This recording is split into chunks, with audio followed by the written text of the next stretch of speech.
Hello, everyone. I'm Dr. Stephen Rizzo. I'm a full-time English professor at Collin College in Frisco, Texas. I've been teaching college composition and literature courses for about 30 years. And one thing that's remained constant over all that time is people love detective stories, whether it's the CSI series, Monk, Psych. These are just a few examples. But these kind of shows are always popular. And it occurred to me a while back that some of the things that make detective shows intriguing are some of the same things that make literature intriguing and fun. So perhaps it shouldn't be a surprise that the person who invented the detective story was a writer, was a literary artist, famous poet. Edgar Allan Poe is credited with writing the first detective story in 1841 in his Murders in the Rue Morgue. Poe used the term ratiocination to describe the process of detective work. And it's really the same process that we use in literary analysis. So in this presentation, I want to share with you some tips to become a better literary detective. And that includes these qualities: being inquisitive, being observant, tenacious, creative, and independent. As for the first one, being inquisitive, it starts with the mindset. It's being curious. When you open a work of literature, ask questions. Don't proceed as if whatever's there in the text had to be there. There's a popular saying in our era: "It is what it is," and I understand that saying. I use it myself sometimes, but that mindset is the antithesis to successful literary analysis, or really analysis of any sort. Instead of saying it is what it is, you need to ask, why is it what it is? Why did the author choose that word instead of another? And it's asking those questions that will lead you to more interesting interpretations. Now, not everyone is automatically receptive to this mindset. Over my career, I've come across a number of people who don't really like analysis, and that's understandable, for several reasons. But one of the questions I get from time to time is, why do we have to read so much into this poem or this story? It's a good question, and many will say, don't we kind of destroy the fun of it by analyzing so much? Again, a fair question. I hope to show you in this presentation that using these techniques can actually make reading literature more fun than just kind of reading it at a surface level. The father of psychology, Sigmund Freud, is famous for analyzing the human mind, and for seeing many details as symbolic of deeper ideas or issues. And many people joke about him pointing out that a number of different objects are phallic symbols, and so there's a popular story that even Sigmund Freud said that sometimes a cigar is just a cigar. It has no deeper meaning. It is what it is. And that story appeals to people who don't really enjoy analysis. Problem is, he never actually said that. That's an apocryphal story that whoever invented it probably, again, has this mindset about analysis that it takes the fun out of things.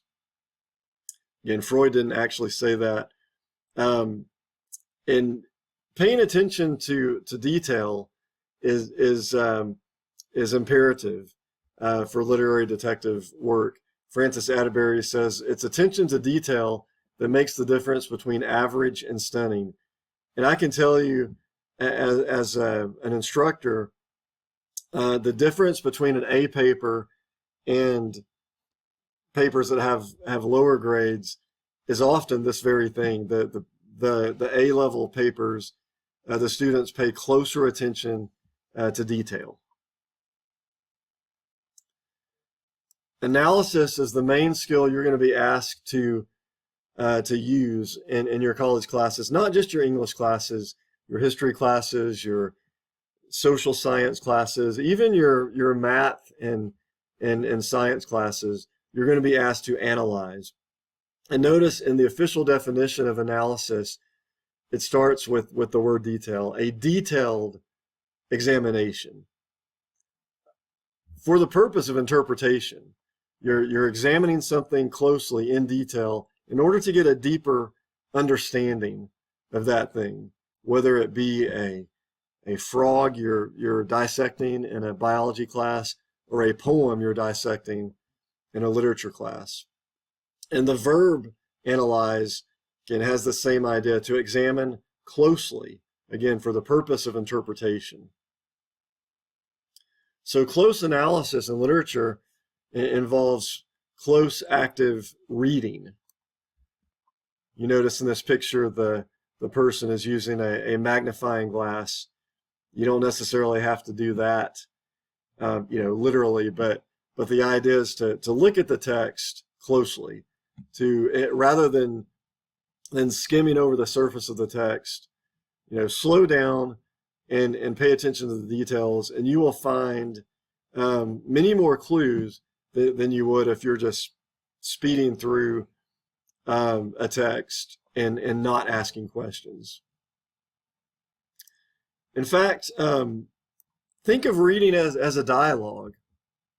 Often people think of reading as a one-way street where the text is there and you just passively receive the text.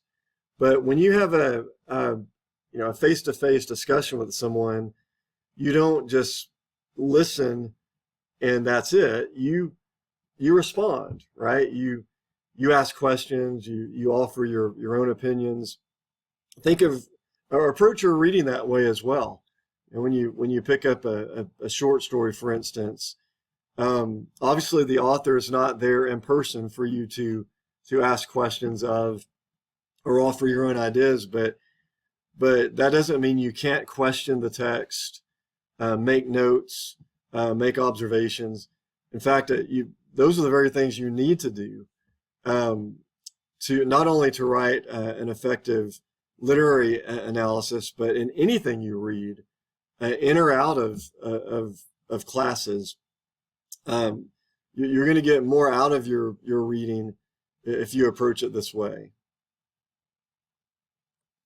And one of the best practical bits of advice I can give you is to take notes. That may sound obvious, but just as detectives don't rely on their memory alone, they take notes. Same thing is true when we're reading. When I was a senior in high school, I was fortunate to learn this bit of advice. Our high school principal ducked his head into our room one day. It was a poetry class. We were reading, and he said, "Why don't you guys have pens or pencils in your hands?" And we said, "Well, because we're reading, we're not writing." And he proceeded to explain, "No, when you read, you need to have a pen or pencil in hand to keep track of your thoughts as you read, to write down questions, to make observations." I later found that what he was talking about is called annotating. Here's an example I just pulled off the internet. Here's an example of my own annotations. This was from a novel called Wide Sargasso Sea that I read in one of my first graduate classes. And by this point in my academic career, luckily I had learned and practiced the skill of annotation, and it served me very well. Still does. So this was, a 200 plus page novel that I had to write a 20-page term paper over toward the end of the semester. If I had just relied on my memory when it was time to write this, I would have had to practically reread the whole novel. But instead, since I had made notes along the way, I call this the breadcrumb trail feature of annotation. If you're familiar with the Hansel and Gretel story, Hansel and Gretel, as they venture off into the woods, they take a piece of bread or a loaf of bread and they pinch off crumbs to leave a trail so that they can find their way back out. Same thing is true of wandering into the thicket, if you will, of a text, especially a longer text like a novel. By the time you get to page 112, you're probably not going to remember exactly what you read on page 4. But if you've been taking notes along the way, you can go back to page 4 and see what you wrote in the margins or what you underlined or circled. You can see there are different techniques for annotation. You can make it your own, but I would encourage you, again, read with a pen or pencil in hand. You can use a highlighter. I've done that. The only challenge with that, at least for me, is when a highlighter makes me lazy. So if I have a highlighter, I will tend to, before I know it, I've highlighted the whole page, and that defeats the purpose of annotation. Annotation is for making distinctions, noticing certain things. So you'll notice, for instance, here, it says change in verb tense. Actually, I think that's outside the frame. You maybe can't see that, but here it's been in past tense, became one of the holy martyrs, and then she shuts the book. So the text shifted from past tense to present tense. Does that matter? Well, it could. It could be a clue. And at any rate, since I wrote that, let's say that as I read along in the novel, there are other places where the writer or the narrator changes tenses. That could be a pattern that becomes an important part of my interpretation. As it turned out, my term paper for this novel, did not really center on the verb tense. But who knows? Maybe if I ever wanted to go back and write another paper on this novel, that could be another topic. Benjamin Franklin noticed the importance of annotation. He said, "I would advise you to read with a pen in your hand and enter into a little book short hints of what you feel that is common or that may be useful, for this will be the best method of imprinting such portcullis in your memory." So he's right. Annotation is a great memory aid, as well as the breadcrumb trail feature I mentioned earlier. It also just keeps your mind awake. If you have a pen in your hand and it signals your brain that, okay, I need to be awake here. I need to actually pay attention to what I'm reading. So as a literary detective, like just a regular detective, you're looking for clues. In what form are those clues going to come? Well, we just saw one, the shift in verb tense. Another thing I didn't mention, you can see here the HAIR. I noticed this motif that every time the narrator in this novel would introduce a new character, she would say something about their hair, which struck me as odd at first, but I started asking the question, why? What is it about hair that the narrator is trying to call our attention to? And that did in fact become part of my interpretation, part of my thesis. And so that's another example of a clue. Some other places to look, titles. Writers choose their titles carefully. They don't just randomly pick something. Usually the title can serve as what we used to call a key. When people used to look at paper maps, there would be a smaller section that kind of showed you how to interpret the map. Often the title of a work of literature can serve that same purpose. Characters' names. Just as parents don't tend to randomly name their children, writers don't randomly choose their names. They choose names for a reason. So if you ask that question, why does this character have this name rather than another? Often that can lead you into an interesting interpretation, or it can give you some valuable insights into the novel's themes. I said novel, but because we were just mentioning Walter SOC, but that's, again, it could be anything: a play, a short story, a poem. Juxtapositions. A juxtaposition is when you have two things that don't normally go together, but the writer has put those two things together, and those are often juxtapositions are often fruitful places to learn something more about the thematic concerns of the work of literature, and motifs. A motif is a recurring pattern. It could be a recurring image, like the one I just showed you, the hare in Wide Sargasso Sea. It could be a word that is repeated throughout a work. It can be any of a number of things. We're going to look at some specific examples here shortly.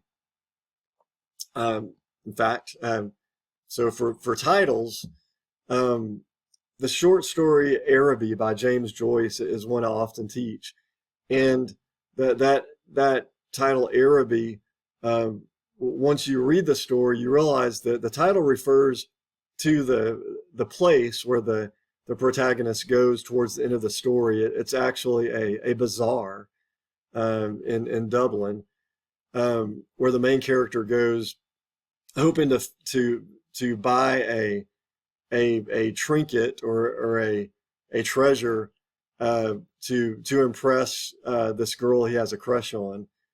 But what he finds out is that he had built up this place. He had romanticized it in his mind to be this really special place, and he got there and realized it was just a normal place where people were trying to make a buck.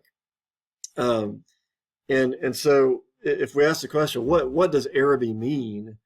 And it may require us to do a little bit of research, but of course it sounds like Arabic or Arabia, and it turns out, in fact, that is what it refers to. But Araby was a romanticized label for the Middle East. So what do you know? It turns out that fact underscores one of the main points of the short story, that this character tends to romanticize his surroundings in his life. Another example here, Fitting Ends, is a short story by Dan Shawn. It's one of my favorite short stories, and again, that title, just, it may seem kind of nondescript at first, but when you read the story and you get to the end of it, and he mentions, the narrator mentions how, this story, it seems like this story would, this would be a fitting end, for this story. It calls attention back to the title. But as readers of the story, we should ask, what is the writer trying to say about things fitting, particularly about things ending up in a fitting way? And it actually becomes an ironic title, because this story really doesn't have a fitting end or a closure. So then you can ask, is that the point? Is the writer trying to disabuse us of the assumption that every story is going to have a nice, neat, ending or point? Water Faucet Vision, another one of my favorite stories. And this is actually a good example of a juxtaposition as well, that a vision is something that we think of as being, really significant. Wow, like a religious experience, or a spiritual visitation, that, a vision. But water faucet is a very mundane thing, and most of us don't think twice about water faucets, right? They're so ubiquitous. So putting those two things together, a water faucet vision, is really interesting. It's unexpected, and it turns out, in fact, I think that is one of the major themes of the story, is that that even seemingly mundane details in our lives can have deeper, more significant meaning if we pay attention to them. The same way I'm encouraging you to pay close attention to the details in the works of literature you're studying. Names, as I mentioned earlier, the first two examples here are from a short story by Flannery O'Connor called Good Country People. One of the characters in the story is referred to simply as Mrs. Freeman, and that is a relatively common name. But again, if we say, well, it is what it is, right? That's her name. That's right. All there is to it. Again, don't settle for that. Realize, look, this is a work of fiction, right? O'Connor could have named this character whatever she wanted to name her. Why Mrs. Freeman? And if you notice, you look at that word and you start thinking, what are the connotations of that word? You notice it's made of words that actually have meaning, right? Outside of a name. Free, freedom, right? Could that be an important theme in the story? Freedom. And then man, free man. Okay, well, Mrs. Freeman, as the Mrs. suggests, is not a man. She is a woman who is married to a man named Mr. Freeman. Well, guess what? The husband never shows up in the story. In fact, there's only one male character who shows up in the story, and he becomes the antagonist of the story. So could it be that the implication of the name is that Mrs. Freeman is, quote, free of any man? In fact, her personality is such that she seems to be pretty domineering, right? So that fits, that she, to use the vernacular, she seems to be the one who wears the pants in the family, so to speak. But then we could go even deeper and say, Flannery O'Connor, is she making a kind of feminist argument that women don't need men or something like that? Well, no, if you pay careful attention, that doesn't necessarily seem to be the point. That her point seems to be more nuanced and frankly more interesting than that. But we may not even think to go down that trail, so to speak, of asking questions about gender, for instance, if we weren't asking this question about this person's name. Manly Pointer. Again, we have the word man. This is the antagonist of the story.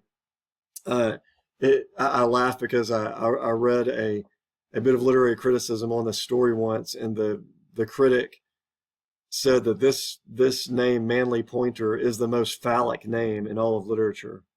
That may or may not be the case, but if so, it's ironic, because this character, the character in this story, is not necessarily manly. And so again, perhaps O'Connor is using the name ironically. Now, Kal-El, you may recognize that as Superman's kryptonic name. Well, I had no clue about this until I read this article, and I thought I had notes here. They're not showing up for some reason in this frame, but it turns out El is well, first of all, the person who created Superman is Jewish, and he knows Hebrew, and the word El is a prefix in Hebrew that often means God or associated with God. So if you think of different angels who are named in the Bible, for instance, Gabriel, Michael, Raphael, and so, like, all the times I've read Superman or watched Superman, I've never thought of that. in part because I never did what we were talking about in terms of looking closely at the name and trying to interpret it.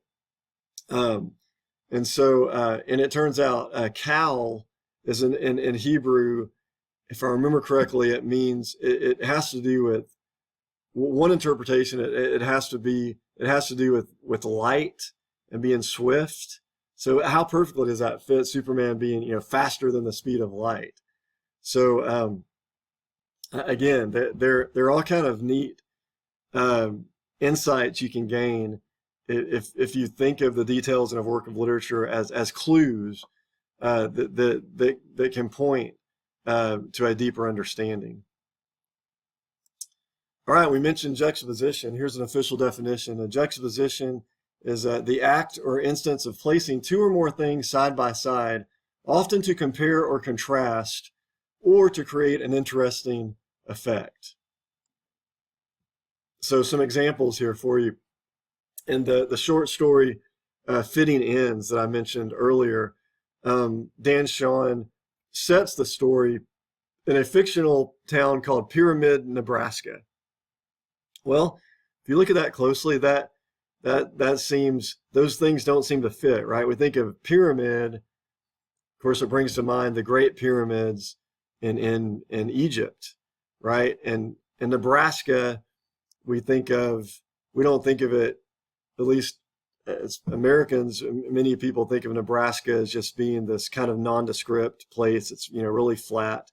Personally, I think Nebraska is great. I've been there only once, and I thought it was really interesting, but just stereotypically, people think of Nebraska as not being very exciting. And that actually fits into our larger point here that virtually everything will be interesting to you if you pay close enough attention to it. And the people who don't find Nebraska interesting, maybe it's just they haven't looked closely enough, right? Or they've just proceeded with a preconception. At any rate, Pyramid, Nebraska, I think, in fact, asking a question about that place led me to what became my main interpretation of the story Fitting Ends. I think Dan Shawn in this story is trying to show the reader that regular, ordinary, quote unquote, mundane features of life are endlessly fascinating if we give them a chance. And again, it's this place name that in part is what led me to that conclusion. Another one was this juxtaposition, a coyote that came down the hill and was licking water off the propeller of a sprinkler. An odd juxtaposition, right? Again, a water sprinkler is really seemingly, ordinary, mundane. Coyotes we think of as being a little, not quite as ordinary. They are. There are coyotes many places, particularly in rural areas, but even I saw a full-grown coyote jogging down the street in the middle of the day in Frisco, Texas. Frisco, if you're not aware, is a pretty good-sized town.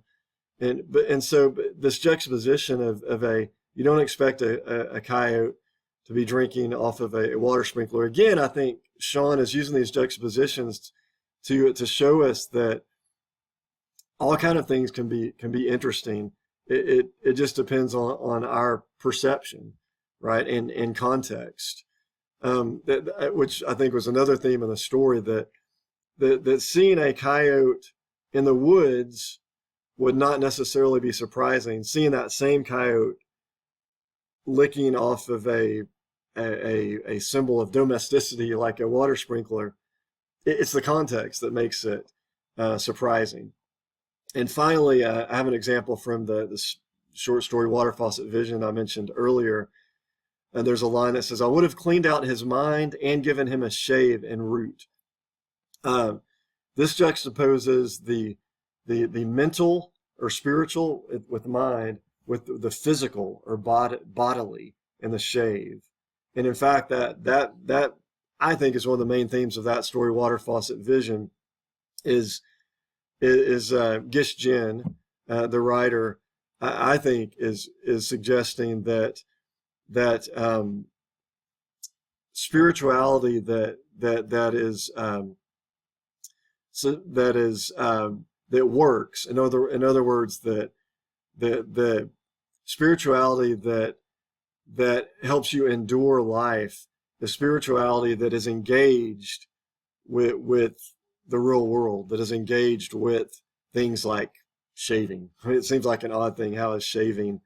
What is spiritual about shaving? But that, if you read that story, you'll find that she's kind of trying to collapse that dichotomy and saying that the material and the spiritual actually work together. It's an interesting story and an interesting theme, I believe. Motif, again, a recurring pattern of images, symbols, or ideas. So finding motifs is a lot like connecting the dots. Again, we saw an example with the hare and that in Wide Sargasso Sea. Here's another example, this time from a poem, the poem Oranges by Gary Soto. And if you look in my annotations here, I drew a light bulb in several places. If I can read this, it says, porch light burned yellow. That's in line 10 of the poem. Line 14, at her gloves, face bright. Go down to line 28, light in her eyes. So, reading this poem, I thought, light burned, face bright, light in her eyes. That's a motif, right? All three of those are mention light of some sort. And then we get toward the end of the poem. That was so bright against the gray of December, I was making a fire in my hands. All right, so if you read that poem, that would be one way to approach it, is to notice that pattern. Why does Soto use this pattern of light? It's the main image in the poem, as the title suggests, are oranges, right? So in part the color orange. The color orange is often associated with light, the sun, obviously, and so that's a good example of connecting the dots of a motif. Here's another example from the short story Araby I mentioned earlier, by James Joyce. In the first paragraph, here are some images I picked out, and see if you can notice the kind of the common denominator: air, musty, enclosed, old useless papers. I like the last best because its leaves were yellow. Talking about a book there. The rusty bicycle pump. Now, so you can notice as I put in the title up there, the motif, I would say it's stifling. He's mentioning things that are kind of claustrophobic and dead, impotent, no longer of use. Again, he doesn't come out and say the theme of the story is, being impotent or outmoded, right? And I mean, writers are not going to come out and directly state what the theme is. That's one reason literature is like detective work, right? The criminal's typically not going to confess, right? They're not going to come and tell you directly what happened. That's why you have to follow the clues, similar to interpreting a work of literature. Another example, this one is Catherine M. Porter's short story Theft. And if you look on this page, this story is about the protagonist has her purse stolen by her maid. I mean, that's the basic plot. But along the way, just so happens on this page, notice, says, wanted to know what she was doing out in the rain at this time of night, and did she take herself for a duck? Okay, so it's using the duck metaphorically. And then a few lines later, you must be, said Roger, this bird is a homicidal maniac. And if I remember correctly, he's referring to a car, the word bird there. So again, the word is used metaphorically. Go down a little farther. Under the globes of light, they They were cheerful scarecrows, all very thin and all wearing very seedy, snappy cutsies. The narrator here is describing um, I think it's just a group of pedestrians. Yeah, three boys, crows. And then finally, toward the bottom of the page, that they see these girls, and it says they ran with their little pelican legs.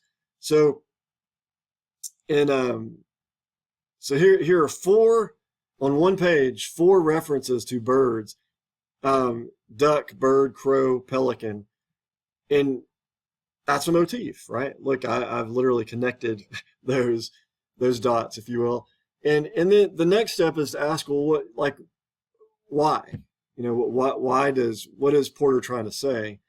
Now, in all four cases, notice that no actual birds appear in the story. In each case, the humans are using bird references, as metaphors.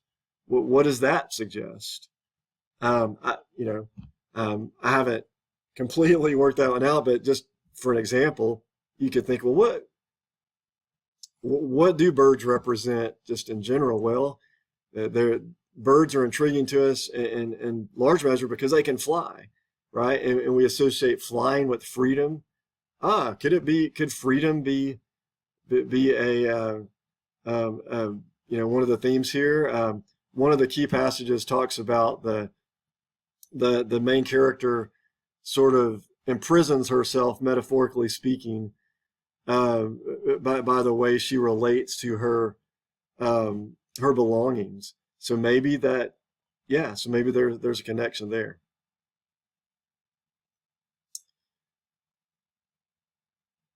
Yeah, it's just the same examples there, but I just made it where you can see a little bit more easily. So I found this quote from the German writer Goethe, who says, "The clever reader who is capable of reading between these lines what does not stand written in them but is nevertheless implied will be able to form some conception." So you've probably heard that expression before, read between the lines. It's a metaphorical expression, meaning when you read something, don't just think about what is literally stated or directly stated. Think about what is suggested. Think about the connotations. So what are the connotations of a duck? I mean, obviously, the narrator didn't mean that this character, this woman, is literally a duck, right?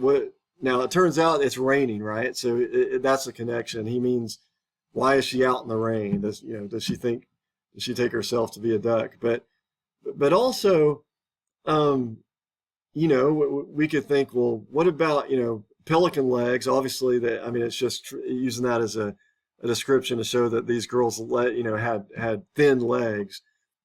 But if we were to go deeper, we could ask, well, what else are pelicans known for, right? That's what it means by reading between the lines. This was a pretty clever visual I saw. Nothing read is ever between what the line seems like. Say what? But if you go back and you read between the lines, and you skip lines, nothing is ever what it seems. And then you read the other ones, read between the lines. Pretty clever. Here's another example from a song. This is a song that came out in, I think it was 2002 by Craig Morgan. And there's a line in the chorus that says, "I just climbed out of a cottonwood tree. I was running from some honeybees." And I love the song the first time I heard it because it had this great melody, a great story. But it wasn't until I printed the lyrics out of this song and studied it to use in my classes that I noticed something here. Look at this line. "I was running from some honey bees." That's not obviously how he sings it, but when you look closely, you notice, the sound, was running from some hun. That's what we call assonance, repeating the same vowel sound. And that seems too much assonance to be by accident. I would be willing to bet the songwriters here deliberately used these sounds, even if they didn't do it consciously. At the very least, I bet subconsciously this came to them because why? Why is that?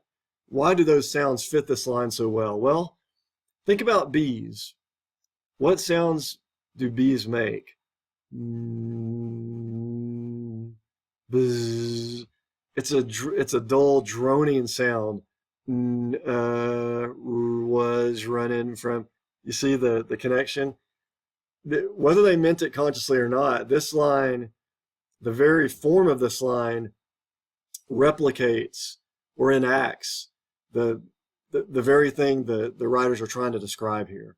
That's pretty cool, right? And this is something, again, I never would have noticed this had I not printed the lyrics out and looked at it more closely. Again, that there are all kind of treasures like this you can find if you'll use these techniques.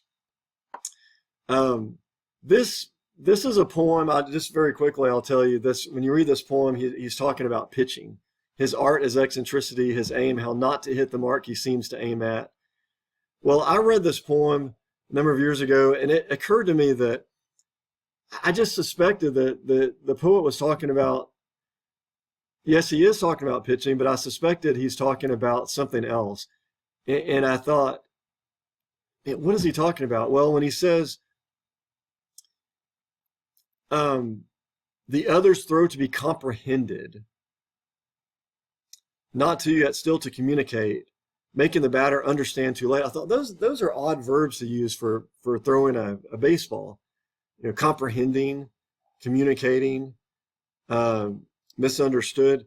And I thought, well, what other endeavors, with what other endeavors would those words fit more directly? And I thought, poetry, writing poetry. And in fact, that's what this is, a poem. And so I had this hypothesis that Francis is talking about pitching, but he's also talking about poetry. And it works there too. Poet, his art is eccentricity, his aim, how not to hit the mark he seems to aim at. Just as pitchers, to be successful, need to be unpredictable, poets are the same way. When you read a poem, usually you don't really understand it right off the bat if it's a serious poem, because by their very nature, poems tend to use indirection and suggestion more than direct statement.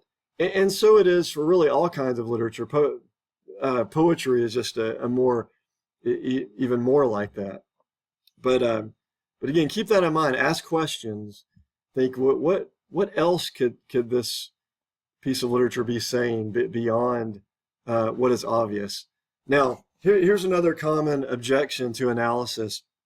Well, if you're looking at things too closely, is it possible to miss the forest for the trees, right? To not be able to see the big picture because we're so minutely focused on something like the vowel sounds in one line. Okay, fair point. But I would say if we miss the forest for the trees, the problem does not lie with analysis itself. The problem lies with misusing analysis. Analysis is a tool, right? And it involves closely examining something. But that's just one of the steps. Another important step is to take a step back from the work of literature and to say, okay, I've seen this bird imagery or I've seen these vowel sounds.